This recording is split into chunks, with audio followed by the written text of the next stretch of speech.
Imagine करा यार, जर का तुम्हाला सक्सेसफुलच व्हायचं असेल तर तुम्हाला मी जर का एक असं ब्लू प्रिंट तयार करून दिली की ज्यातून तुम्हाला ह्या गेममध्ये सक्सेसफुल व्हायचं आहे, ह्या कामामध्ये यश मिळवायचं आहे, तर त्या कामामध्ये तुम्ही ती ब्लू प्रिंट अप्लाय केला आणि तुम्ही 100% तुमचं सक्सेसफुल झालं.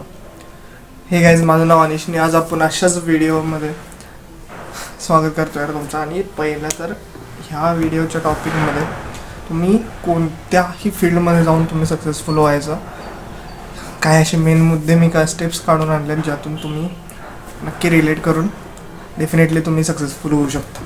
So before wasting any time, let's get start.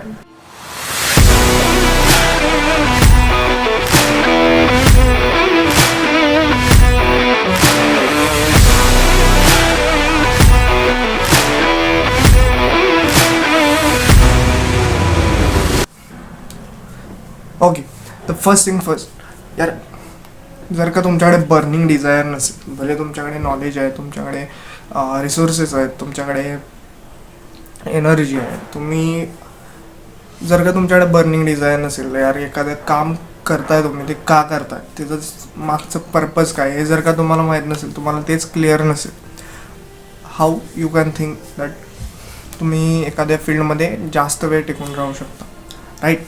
Step number 1 काय, पर्पज असणं गरजेचं आहे, ज्यातून जे तुम्हाला ड्राईव्ह करेल की यार आज नाही तर उद्या मी 100% सक्सेसफुल होईल, पण त्या सक्सेससाठी मी काम करणं आहे, मला त्याच्या पुढे जाऊन बियॉन्ड दॅट सक्सेस मला हे काही स्वतःची फुलफिलमेंट करायची आहे. जर का तुमच्याकडे हे नसेल यार, तुम्ही काही करू शकत नाही. Step number 2, planning. यार जर का तुम्ही बर्निंग डिझायरच नुसतं घेऊन बसला, मला हे करायचं ओके करणार, बट जर का तुम्ही इमॅजिन करा, तुम्ही स्टार्टच करत नाही, तुम्ही प्लॅनिंगच करत नाही की ॲटलिस्ट हे रिसोर्सेस आहेत, एवढा टाईम पिरियड आहे, एवढं मला काम करायचं आहे आणि ह्यातनं हे रिझल्ट अपेक्षित आहेत आणि मी जो इनपुट देणार, एफर्ट जे मारणार आहे ते 100% त्याला फुलफिल तर करतात का नाहीत, ॲटलिस्ट तेवढ्या लेवलचे तर एफर्ट मारतोय का नाही हे बघणं, ह्यालाच आपण प्लॅनिंग म्हणतो. आणि प्लॅनिंगच जर का तुम्ही केला नाही, कसं इमॅजिन करू शकता की तुमचे कामं तुम्ही परफेक्ट टायमिंगवर करू शकता, राईट? तर मला म्हणायचं काय, बर्निंग डिझायर आहे, प्लॅन पण आहे तुमच्याकडे, तुम्ही काय करू, किती टाईम एक्सटेंडपर्यंत तुम्ही नेऊन ते काम करणार आहात, हे सगळं तुमच्याकडे तयार आहे, राईट? इथंच आपला स्टेप नंबर 2 एंड होतं. स्टेप नंबर 3, कोणत्याही कामामध्ये सक्सेसफुल होण्यासाठी यार तुमच्याकडे बर्निंग डिझायर आहे, तुम्ही प्लॅन्स तुमचे रेडी केला आहे, बट तुम्हाला जर का एक्झिक्युशनच येत नसेल, डेफिनेटली मागच्या दोन्ही स्टेपचा काही उपयोग राहत नाही. त्यामुळे बऱ्याचदा असं होते की जो ओव्हर थिंकर असतो यार, तो बऱ्याचदा डिसिजन्स घेत नाही, ॲक्शन्स घेत नाही, बट जो इतका स्मार्ट नसतो व्यक्ती, तो त्यापेक्षा जास्त खेचून नेतो, राईट? असं तुम्ही बऱ्याच तुमच्या कोणत्याही फील्डमध्ये तुम्ही आहात यार, तुम्ही हे रिलेट करू शकता. जी अतिहुशार जी आपण स्वतःला समजत असतात ना, ती कधीच डिसिजन्स घेऊ शकत नाहीत. आणि जी स्मार्ट लोक असतात, जी इतकी स्वतःला म्हणून काय होईल ते बघता येईल नंतर, अशा माइंडसेटची जी लोकं असतात यार, ती डेफिनेटली सगळ्यात लवकर डिसिजन्स घेतात आणि ॲक्शन्स पण लवकर घेऊन एक्झिक्यूट पण लवकर करतात. त्यामुळं majority of the successful persons decisions घेऊन ॲक्शन घेण्यावर फोकस करतात. आणि आपण काय यार, आपण ओव्हर थिंक करत बसतो की हे मी असं केलं तर असं होईल, ते तसं केलं तर तसं होईल, राईट? हेच आपल्याला करायचं नाही आहे. Step number 4, learnings. यार चाणक्यांनी असं म्हटले की जर का तुम्हाला स्वतःच सगळ्या मिस्टेक ट्राय करायच्या असतील एखाद्या फील्डमधलं, तर एक जीवन सगळ्यात कमी पडतं, राईट? त्यामुळं असा व्यक्ती आपल्याला म्हणायचं आहे की आपल्या चुकातून तो शिकतोयच, बट त्याला फील्डमधल्या आणखी लोकांनी काय चुका करून त्यांचा वेळ घालवला आहे, त्यातून काय लर्निंग आलं ह्याच्यावर त्याचा फोकस असतो. आणि आपल्याला देखील हेच करायचं. जोपर्यंत आपण यार दुसऱ्यांच्या मिस्टेक होऊन शिकणार नाही, आपल्याला सगळ्या मिस्टेक तर मारायला एक जीवन कमी पडतं नेहमी, राईट?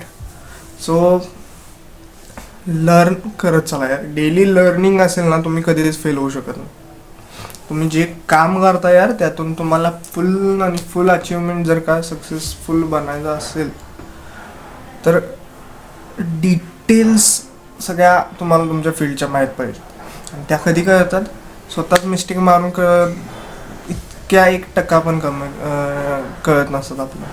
बट जर का मार्केटमध्ये एक्सप्लोर करताय यार, की तुम्ही जाऊन विचारताय की या व्यक्तीनं काय केलं, तर त्या व्यक्तीनं काय केलं, तिच्याकडून काय लर्निंग आला, तो सक्सेसफुल का झाला, तो फेल पण का झाला, राईट. हे जेव्हा तुम्ही स्टडी करता, डेफिनेटली तुम्हाला हे खजिना म्हणू शकता तुम्ही, एखादा ट्रेजर तुम्हाला मिळून जातं, आणि ज्यातून तुम्ही डिसिजन्स घेऊ शकता, राईट डिसिजन्स घेऊ शकता. ओके. आणि स्टेप नंबर 5, लास्ट स्टेप. यार असं असतं ना नेहमी की काम जे करायचं ते स्वतःसाठीच करायचं ना, त्याच्या मागे एक जर का युनिव्हर्सल पर्पज असेल ना तुमचा, तर तुम्हाला आय डोंट नो काय म्हणू शकता तुम्ही त्याला, पॉवर म्हणू शकता, गॉड म्हणू शकता, किंवा एनर्जी म्हणू शकता. बट जेव्हा तुमचं युनिव्हर्सल एक पर्पज असतं, तेव्हा तुम्हाला एक वेगळीच अशी काय म्हणतात त्याला, एनर्जी अशी फील करता येईल की ज्या मागे जी तुम्हाला ड्राईव्ह करते ते काम करण्यासाठी. भले आय डोंट नो तुमची फील्ड कुठली आहे, बट ह्यामध्ये एक आहे की यार तुम्ही ते नेचरला गिव्ह बॅक करण्यासाठी ते काम करायला स्टार्ट करता. तुमचा स्वार्थ कुठं उरत नाही. इगो जो म्हणतात तो तुमचा फुल असा म्हणजे डायल्यूट झालेला असतो, ज्यामध्ये तुम्हाला इतरांसाठी काय तर करूसं वाटतं, आणि त्या पॉईंटवर तुम्हाला सक्सेसफुल झाल्याचा काय म्हणतात त्याला एहसास होतो, आणि ज्यातून तुम्ही एक वेगळ्याच हॅपीनेसवर तुम्ही नेऊन थांबता. आणि ॲट द एंड यार आपण कशासाठी काम करतो, हॅपीनेससाठीच ना. स्वतःबद्दल आपण काय फील करतो, मी स्वतःची तुमची फिलिंग जी असते ना ती नेक्स्ट लेवल असते, राईट. सो ह्या काही स्टेप्स आहेत यार, या तुम्ही प्रत्येक फील्डमध्ये अप्लाय करू शकता, आणि ज्यातून तुम्ही सक्सेसफुल होऊ शकता.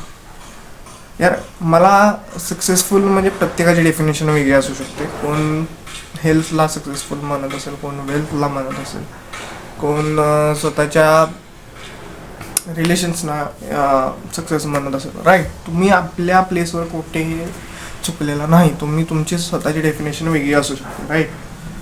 कुणाला फायनान्सेस मॅटर करत असतील, कुणाला सांगितल्याप्रमाणे हेल्थ मॅटर करत असेल, राईट. प्रत्येकाची फील्ड वेगळी आहे, फील्डनुसार त्यानं त्याच्या सक्सेसशी रिलेट करावं, राईट. तुम्ही कुठल्याही फील्डमध्ये जावा, ह्या 4-5 स्टेप्स ज्या आहेत ना त्या खूप मॅटर करतात, आणि ह्या ब्रीफली तुम्हाला मी अंडरस्टँड करून दिलेले आहेत. सो ट्राय करत चला यार. सगळं आपण जे करतोय ना ते ह्या स्टेप्समध्ये नेहमी कोरिलेट करत आपण ॲक्शन घेतली ना, डेफिनेटली आपण एक नेक्स्ट लेवलवर जाऊ शकतो. So on this note, till the time, love you all, take care, bye.